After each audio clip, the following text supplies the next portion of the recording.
Okay, இந்த வீடியோவில் நம்ம வந்து ஹிஸ்டாரிக்கல் பேக்ரவுண்டு பார்ட் 3 வந்து பார்க்கலாம். ஓகேங்களா? சரி. இதில் நம்ம என்ன பார்க்க போகிறோம் அப்படின்னா, சார்ட்டர் ஆக்ட் 1813 அப்புறமா சார்ட்டர் ஆக்ட் 1833 இது ரெண்டுமே பார்ப்போம். நம்ம போன வீடியோவிலே பார்த்துருந்தோம் இல்லையா? சார்ட்டர் என்னது? பட்டய சட்டம் இல்லைன்னா சாசன சட்டம் அப்படின்னு சொல்லலாம். ஓகேவா? என்னது இது எதுக்காண்டி போடுறாங்க அப்படின்னா, அடுத்த 20 வருஷம் வந்து ஈஸ்ட் இந்தியா கம்பெனி வந்து இங்கே ட்ரேட் பண்ணிக்கலாம் அப்படின்னு சொல்லி பிரிட்டிஷ் வந்து உங்களுக்கு வந்து பெர்மிஷன் கொடுக்குறாங்க. அதான் வந்து இந்த சார்ட்டர். ஓகேங்களா? சரி, அப்போ என்ன சொல்லியிருக்காங்க அப்படின்னு பார்ப்போம். It abolished trade monopoly of the company in India. இப்போ என்ன சொல்கிறாங்க? மோனோபோலினா என்ன சொன்னேன் போன வீடியோலையே? அதாவது ஈஸ்ட் இந்தியா கம்பெனி மட்டும்தான் வந்து நம்ம இந்தியாவில் வந்து ட்ரேட் பண்ணலாம், வேற எந்த கம்பெனியுமே ட்ரேட் பண்ணக்கூடாது அப்படின்றதான் மோனோபோலி அப்படின்னு அர்த்தம். ஓகேவா? சரி, இப்போ அதை என்ன பண்ணிட்டாங்க? அதை அபாலிஷ் பண்ணிட்டாங்க. அபாலிஷ் பண்ணுறதுனா என்னது? அதை வந்து இனிமேல் அப்படி கிடையாது, இனிமேல் எந்த கம்பெனி வேணாலும் வந்து ட்ரேட் பண்ணலாம் அப்படின்னு சொல்கிறாங்க. அதான் இங்கே சொல்கிறாங்க பாருங்க. Indian trade was thrown open to all British merchants. Okay, however monopoly வந்து எதில் மட்டும் கண்டினியூ ஆச்சு அப்படின்னா, டீலையும், இந்தியாவில் டீ ட்ரேட்லையும் சைனாவில் ட்ரேடோடையும் மோனோபோலி வந்து கண்டினியூ ஆச்சு. ஓகேவா? அது ரெண்டை தவிர மித்த எந்த விஷயமா இருந்தாலும் எந்த ஈஸ்ட் இந்தியா கம்பெனி தவிர எந்த கம்பெனி இல்லை எந்த ட்ரேடர் எந்த மர்ச்சன்ட் வேணாலும் வந்து இங்கே வந்து வர்த்தகம் பண்ணலாம் இந்தியாவில் அப்படின்னு சொன்னாங்க. ஓகேவா? ஸோ எதனால் இந்த மாதிரி ஆச்சு அப்படின்னு கேட்டிங்கன்னா, இங்கே எழுதிருக்கேன் பாருங்களா, laissez faire and continental system. இது ரெண்டு தான் வந்து காரணம். என்ன காரணம் அப்படின்னா, லாசஸ் ஃபேர் அப்படின்னா என்ன அர்த்தம்னா, கவர்மெண்ட்டோட இன்ட்ரப்ஷன் வந்து இருக்கக்கூடாது. ஓகேங்களா? இதான் வந்து லாசஸ் ஃபேர் அப்படின்னு அர்த்தம். அதாவது என்னது? கவர்மெண்ட்டோட இன்வால்மெண்ட்டே இல்லாமல் யார் வேணாலும் போய் ட்ரேட் பண்ணணும்னு நினச்சாலும் ட்ரேட் பண்ணலாம் அப்படின்ற ஒரு விஷயம் வந்து அதுதான் வந்து லாசஸ் ஃபேர் அப்படின்னு சொல்லுவாங்க. ஓகேங்களா? சரி, இப்போ இதனால என்ன அப்படின்னு பார்த்தீங்கன்னா, இப்போ வந்து கவர்மெண்ட் என்ன சொல்லியிருந்துச்சு? பிரிட்டிஷ் கவர்மெண்ட்டு வெறும் ஈஸ்ட் இந்தியா கம்பெனி மட்டும்தான் இங்கே வந்து ட்ரேட் பண்ணலாம் அப்படின்ற மாதிரி சொல்லியிருந்தாங்க இல்லையா? அப்போது இந்த தியரி இப்படி என்னது? யார் வேணால் வந்து ட்ரேட் பண்ணலாம். ஓகே, இது ஒரு பாயிண்ட். இன்னொன்று என்னன்னு கேட்டிங்கன்னா, இண்டஸ்ட்ரியல் ரெவல்யூஷன் வந்து வந்துருச்சு. எங்கள் இங்கிலாண்டில் நிறையா வந்து இண்டஸ்ட்ரீஸ் வந்து நிறையா வந்து வந்துருச்சு. ஓகே, ஸோ அதனால் என்ன ஆயிடுச்சு அப்படின்னு பார்த்தீங்கன்னா, நிறைய மர்ச்சன்ட்ஸ் வந்து உருவாகிட்டாங்க. இதனால் என்ன பண்ணுது? அவங்க எங்கே கொண்டு போய் அவங்க ப்ராடக்ட்லாம் விற்பாங்க? அவங்களுக்கு மார்க்கெட் வேணும் இல்லையா? அப்போ என்ன பண்ணுறாங்க? எங்களுக்கும் நீங்கள் வந்து ட்ரேட் பண்ணுறதுக்கான உரிமை வந்து கொடுங்க, நாங்களும் இந்தியாவில் போய் ட்ரேட் பண்ணுறோம். இந்தியா வந்து ஒரு பெரிய மார்க்கெட் இல்லையா? ஸோ ட்ரேட் பண்ணுறோம் அப்படின்னு சொல்லிட்டு தான் இதை வந்து ஓப்பன் பண்ணி விட்றாங்க. மோனோபோலி வந்து ஈஸ்ட் இந்தியா கம்பெனிக்கு மட்டும் கொடுக்காம எல்லாத்துக்கும் வந்து கொடுக்குறாங்க. ஈஸ்ட் இந்தியா கம்பெனிக்கு வெறும் டீக்கும் சைனாவில் ட்ரேட் பண்ணுறதுக்கு மட்டும் மோனோபோலி வந்து கொடுக்குறாங்க. ஓகேங்களா? இதான் வந்து காரணம். இன்னொரு காரணம் என்ன அப்படின்னு வந்து பார்த்தீங்கன்னா, கான்டினென்டல் சிஸ்டம்.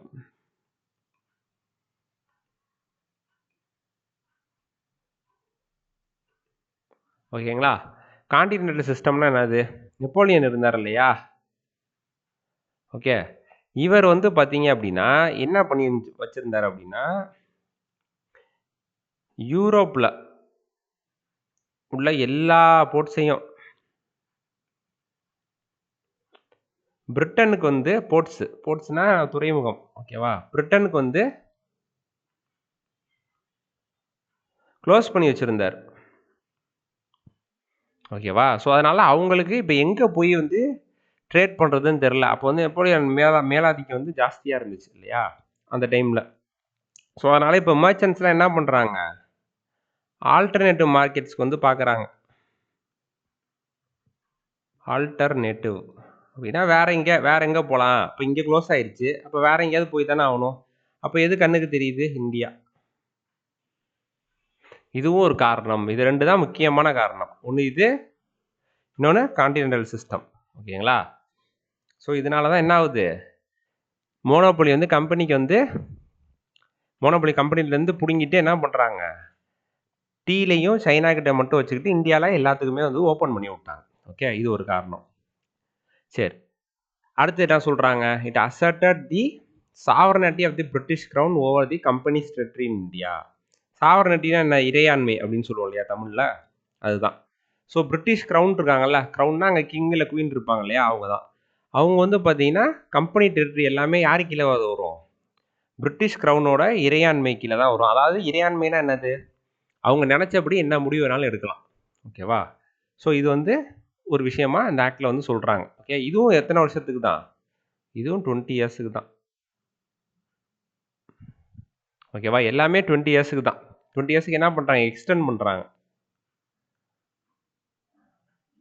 ஓகே, சரி.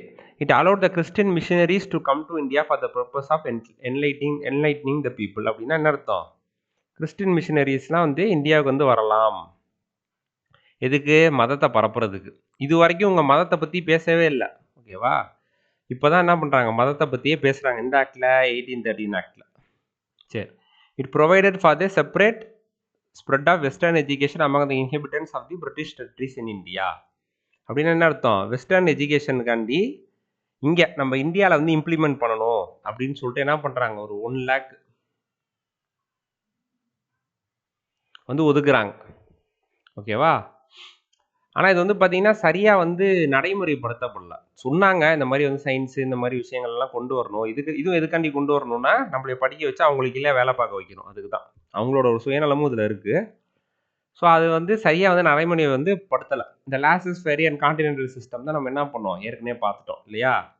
சரி, இதில் இன்னும் ஒரு எக்ஸ்ட்ரா பாயிண்ட் ஒன்று சொல்லணும்னா, இது நடந்தப்போ யார் வந்து கவர்னர் ஜெனரலாக இருந்தா அப்படின்னா,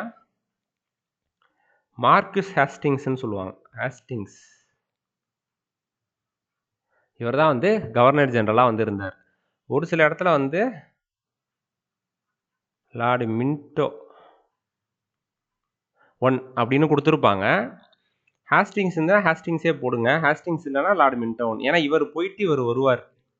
ஸோ அதனால் இது ரெண்டுக்கும் நடுவில் ஒரு சின்ன குழப்பம் இருக்குது. ஓகேவா, ஹேஸ்டிங்ஸ் இருந்தால் ஹேஸ்டிங்ஸே போட்டுக்கோங்க, மார்க்யூஸ் ஹேஸ்டிங்ஸ். ஓகேவா, இவர் தான் வந்து இந்த 1813 ஆக்ட் அப்போ என்னது கவர்னர் ஜெனரலாக வந்து இருந்தார். ஸோ இதில் வந்து கொஸ்டின் ஏரியான்னு பார்த்தீங்கன்னா இந்த மோனோபொலி எண்டானது, அதுக்கப்புறம் இந்த பிரிட்டிஷ் க்ரௌனு, மெயினாக இந்த கிறிஸ்டின் மிஷினரிஸு, அப்புறம் இந்த வெஸ்டர்ன் எஜுகேஷன், இதுக்கு கொடுத்த அந்த 1 lakh இதெல்லாம் இந்த ஆக்டில் வந்துச்சு அப்படின்னா இந்த 1813 ஆக்டில் வந்துச்சு அப்படின்னு சொல்லிடலாம். ஓகேங்களா, அவ்வளோதான் 1813 ஆக்ட். சரி, இப்போ அடுத்து வந்து 1833 சார்ட்டர் ஆக்ட் ஆஃப் 1833. இதுவும் எத்தனை வருஷத்துக்கு தான், இதுவும்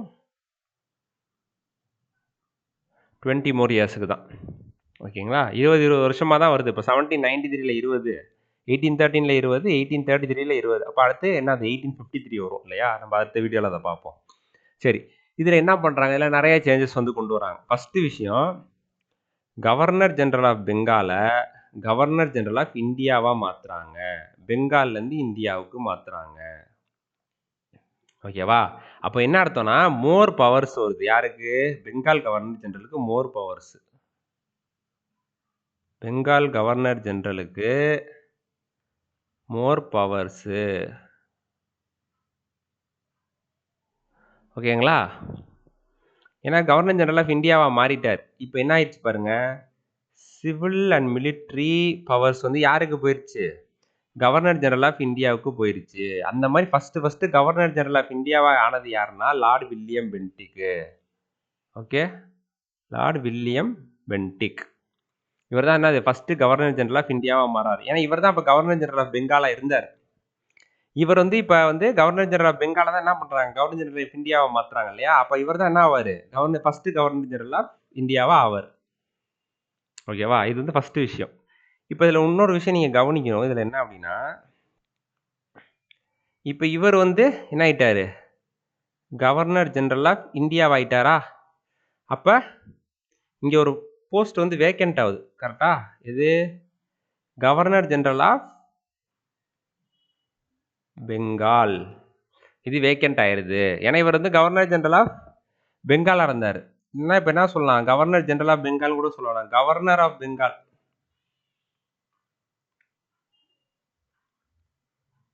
ஏன்னா கவர்னர் ஜெனரல் ஆஃப் இந்தியாவை தான் ஆகிட்டார்ல அவர். அதனால கவர்னர் ஆஃப் பெங்கால் அப்படின்ற போஸ்ட் வந்து வேக்கண்ட் ஆகுது. இது எப்போ நிரப்புவாங்க அப்படின்னா அடுத்த ஆக்ட் 1853 ஆக்டில் வந்து இதை வந்து சரி பண்ணிடுவாங்க. இதை 1853 ஆக்டில். ஓகே, சரி. இப்போ அடுத்த பாயிண்ட் பாருங்க. It deprive the governor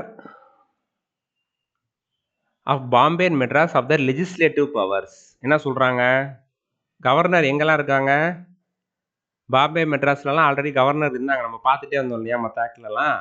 so அந்த கவர்னரோட லெஜிஸ்லேட்டிவ் பவர்ஸ், சட்டம் இயற்றும், சட்டம் போடுறத வந்து புடுங்கிடுறாங்க இந்த ஆக்ட் மூலியமாக. இதில் 1833 ஆக்ட் மூலியமாக சட்டம் போடுற அந்த பவர் வந்து என்ன பண்ணுறாங்க, பாம்பேகிட்டேருந்து மெட்ராஸ்லேருந்து பிடுங்கி கவர்னர் ஜெனரல் ஆஃப் இந்தியாவுக்கு கொடுத்துட்றாங்க. எங்கே பெங்காலில் இருக்காங்க பார்த்தீங்களா, அவங்களுக்கு வந்து கொடுத்துட்றாங்க. ஓகேவா? ஸோ லா வந்து யார் இப்போ போடுவா? லாஸ் மேட் இருந்து ப்ரொவிஷன் லா வந்து இப்போ யார் போடுவான்னா கவர்னர் ஜெனரல் ஆஃப் இந்தியா தான் லா போடுவார். இப்போ இவங்க 2 பேரால் என்ன பண்ண முடியாது, சட்டம் இயற்றும் அதிகாரம் வந்து இவங்க 2 பேருக்கும் போயிருச்சு. டிப்ரைவ்டுன்னு சொல்லலாம். டிப்ரைவ்னா பறிச்சிட்டாங்க அப்படின்னு சொல்லலாம். சரி, இதனால என்ன பண்ணுறாங்க பாருங்க. இனிமேல் இதுக்கு முன்னாடி வந்த சட்டங்கள் எல்லாத்தையுமே என்ன சொன்னாங்க அப்படின்னா விதிமுறைகள் அப்படின்னு சொன்னாங்க. விதிமுறைகள்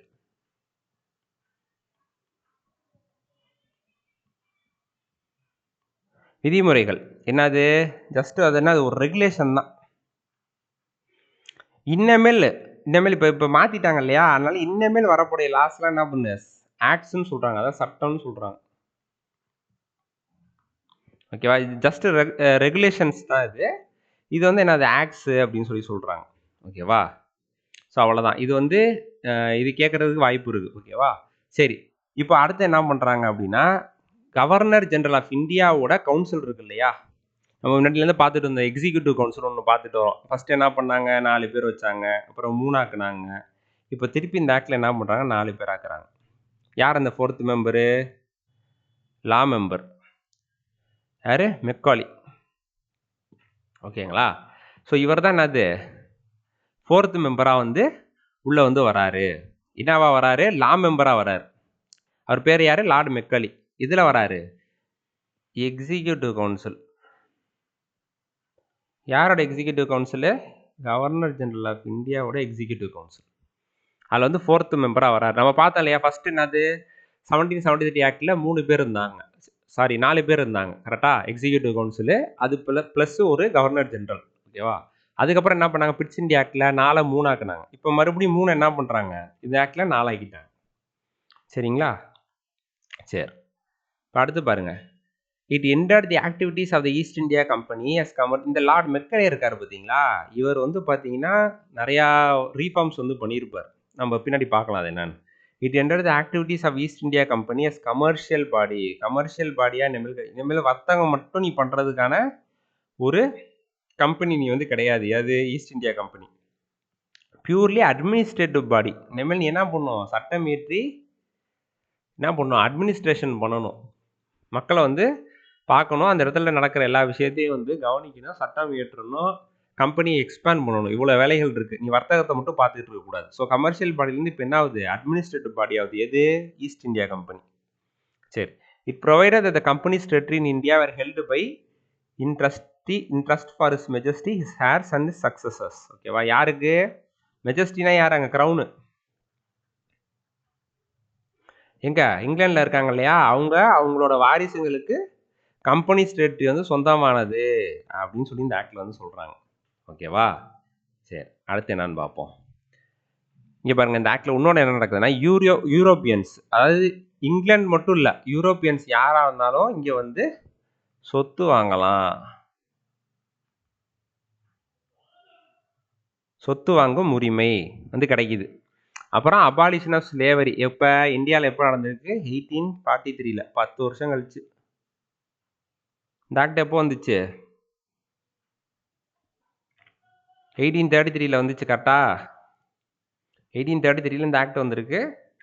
1843 என்ன இருக்கு, அபாலிஷன் ஆஃப் ஸ்லேவரி நடந்திருக்கு. அங்கே வந்து இங்கிலாண்டில் வந்து 1833 நடந்துருச்சு அபாலிஷன் ஆஃப் ஸ்லேவரி. அங்கேயே இருந்துச்சு, அங்கே நடந்துச்சு, இங்கே கொஞ்சம் லேட்டாக நடக்குது. சரி, இது போக என்ன பண்ணியிருக்காங்க, new presidency Agra was created. என்ன நியூ பிரசிடென்சி ஆல்ரெடி இருக்குது, பாம்பே இருக்குது, மெட்ராஸ் இருக்குது. அது மாதிரி இன்னொரு புதுசாக ஒன்று க்ரியேட் பண்ணுறாங்கன்னா அது ஆக்ரா. இந்த மாதிரி ஒவ்வொன்றா க்ரியேட் ஆகிட்டே வரும் அடுத்தடுத்த இதில். ஓகேவா? சரி, லா கமிஷன் ஒன்று வந்து செட்டப் பண்ணுறாங்க. ஓகே, இந்த ஆக்ட் மூலியமா லா கமிஷன் ஒன்று வந்து செட்டப் பண்ணுறாங்க. அதில் வந்து யார் வந்து பிரசிடெண்ட்டாக இருக்காங்க அந்த லா கமிஷன் அப்படின்னு கேட்டிங்கன்னா, இப்போ பார்த்தோம்ல மெக்காலே, அவர் தான் வந்து லா கமிஷனுக்கு வந்து பிரசிடெண்ட்டாக இருக்கார். ஸோ இதன் மூலியமாக என்ன ஆகுது, இந்த ஐபிசி, இப்போ நம்ம சொல்கிறோம் இல்லையா, CPC, CrPC, criminal procedure code, civil procedure code, Indian penal code, இப்போ இருக்குங்களா சட்டம், தண்டனைகள். ஒரு தப்பு பண்ணிங்கன்னா அதற்கு என்ன தண்டனை அப்படின்றது வந்து யார், இந்த லா கமிஷன் தான் வந்து ஃபஸ்ட்டு கொண்டு வராங்க. அதோட பிரசிடெண்ட்டாக இருந்தவர் யார், இந்த மெக்காலே பிரபு தான் வந்து பிரசிடெண்ட்டாக வந்து இருந்தார். ஓகேவா? சரி, அப்புறம் இன்னொன்று என்ன சொல்கிறாங்க அப்படின்னு பார்த்தீங்கன்னா, சார்ட்டர் ஆக்ட் ஆஃப் 1833 என்ன கொண்டு வராங்க, அட்டம் பண்ணியிருக்காங்க. இன்ட்ரடியூஸ் கொண்டு வரல, அட்டம்ப்டட்னா ட்ரை பண்ணியிருக்காங்கன்னு அர்த்தம். System of open competition for selection of civil servants. ஓகேவா? State that Indian should not be debarred from holding any place, office and employment under the company. அதாவது டிபார்னா என்னது, அவங்கள வந்து இந்தியன்ஸாக இருக்கனாலேயே நீங்கள் வந்து இந்த பொசிஷனில் இருக்க முடியாது அப்படின்னு சொல்லி அவங்கள வந்து சொல்லக்கூடாது. ஓகேவா? So selection of civil servant open காம்படிஷனாக கொண்டு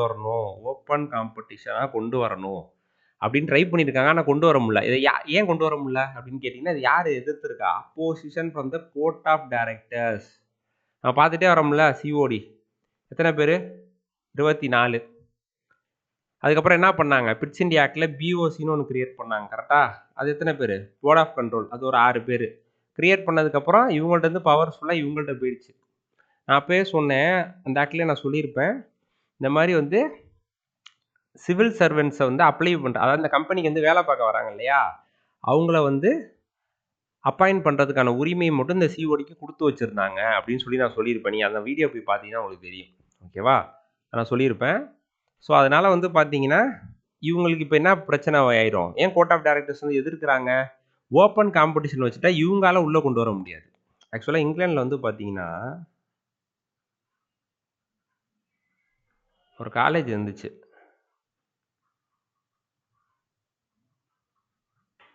ஹெய்லேபெரி அப்படின்னு சொல்லிட்டு ஒரு காலேஜ் இருந்துச்சு. இதுக்குன்னே வந்து அந்த காலேஜ் வந்து ஆரம்பித்தாங்க. யார் ஆரம்பித்தா, இந்த கோர்ட் ஆஃப் டைரக்டர்ஸ். எதுக்கு, அங்கே வந்து ஆளுங்களெல்லாம் ட்ரெயின் பண்ணி இங்கே ஈஸ்ட் இந்தியா கம்பெனிக்கு அவங்கள வந்து அப்பாயிண்ட் பண்ணிக்குவாங்க. யார் இந்த வேலையை பார்த்துட்டு இருந்தாலும் இந்த கோர்ட் ஆஃப் டைரக்டர்ஸ் பார்த்துட்டு இருந்தாங்க. ஓகே, இப்போ இதன் மூலியமாக என்ன பண்ணுவாங்க, அவங்களால உள்ளே கொண்டு வந்துடுவாங்க. அவங்க ரிலேட்டிவ்ஸு, அவங்களுக்கு தெரிஞ்சவன் எல்லாத்தையும் உள்ளே கொண்டு வந்துடுவாங்க. ஸோ இவங்க சொல்கிறது இவங்க கேட்பாங்க இங்கே வந்து வேலை பார்க்கும்போது. இப்போ ஓப்பன் காம்படிஷன் கொண்டு வந்துட்டோம் அப்படின்னு வச்சுக்கோங்களேன், என்ன ஆகும், எல்லாருமே எக்ஸாம் எழுதி உள்ளே வந்துடுவாங்க. கரெக்டாக? அப்போ இந்த வேலை நடக்காது, இது நடக்காது. அப்போ இவங்களோட பவர் வந்து கம்மியாயிரும். அதனால தான் இவங்க என்ன பண்ணுறாங்க, அப்போஸ் பண்ணுறாங்க, ஓப்பன் காம்படிஷன்லாம் கொண்டு வரக்கூடாது அப்படின்னு சொல்லி. ஓகேவா? ஸோ இதில் வந்து ட்ரை பண்ணுறாங்க, 1833 ஆக்டில் வந்து ட்ரை பண்ணுறாங்க. பட் ஆனால் கொண்டு வர முடியல. அதுக்கு யார் காரணமாக இருந்தால், கோர்ட் ஆஃப் டைரக்டர்ஸ் வந்து அதை வந்து அப்போஸ் பண்ணாங்க. ஓகேவா? ஸோ அவ்வளோதான் இந்த ஆக்ட் 1833 சார்ட்டர் ஆக்ட், பட்டய சட்டம் இல்லை சாசன சட்டம். இது அகைன் 20 வருஷம். இதில் வந்து லார்ட் வில்லியம் பென்டிக் தான் இருந்தார், நம்ம பார்த்துட்டோம் இல்லையா? அதனால் யார் வந்து கவர்னர் ஜெனரலாக இருந்தால் நம்ம பார்க்கணும்னு அவசியம் இல்லை அதில். ஸோ இந்த வீடியோ உங்களுக்கு பிடிச்சிருந்துச்சு அப்படின்னா நீங்கள் வந்து லைக் பண்ணுங்கள்.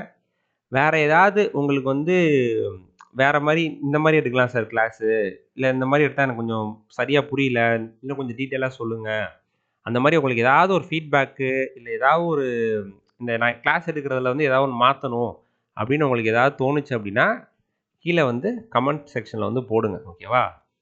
ஸோ நீங்கள் வந்து ஃப்ரீயாக போடுங்க, நான் அதுக்கு ரிப்ளையும் பண்ணுவேன், ஒன்றும் பிரச்சனை இல்லை. ஸோ இந்த வீடியோவை வந்து நீங்கள் வந்து ஷேர் பண்ணுங்கள். நம்ம சேனலுக்கு மெயினாக சப்ஸ்கிரைப் பண்ணுங்கள், தொடர்ந்து வீடியோஸ் வரும். So thank you. அடுத்த வீடியோவில் நம்ம வந்து மீட் பண்ணலாம். ஓகே.